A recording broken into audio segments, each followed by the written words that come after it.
Hi friends, ఇది Manikyapur village పెద్దమ్మ గుడి.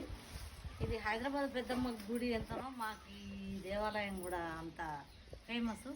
ఏ కోరికలు కోరుకున్నా కూడా మాకు నెరవేరుతాయి. మేము ప్రతి సంవత్సరం ఇక్కడికి వస్తాము. ఇటు చెరువు నిండితే ఇక్కడికి వస్తే చాలా అందంగా కనబడుతుంది.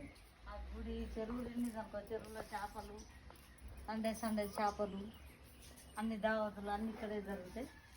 చూడండి ఒకసారి ఎంత బాగున్నదో, అంత పచ్చదనం పరిశుభ్రత లాగా ఎంత బాగున్నదో చూడండి. కొంచెం ఇంకా ఇప్పుడిప్పుడే ఈ గుడి డెవలప్ అవుతున్నదండి. చూడండి ఈ పచ్చని పొలాలు ఇవి అన్నీ. మా తోటి పొలాలు కూడా కానుకలు సమర్పిస్తుంది.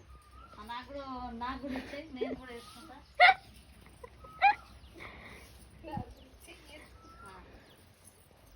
మా తోటికోడలు కూడా దేవునికి కానుకలు సమర్పించింది. ఆమె మనవరాలని మొక్కుకున్నది, మనవాడు వచ్చిండు. మేకను కొబ్బరికాయ ఉన్ను ఇలా కోళ్ళను కూడా దింపుతారండి. కోరికలు నెరవేరిన వాళ్ళు మేకను కూడా దింపుతారండి. డన్.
ఆగండి.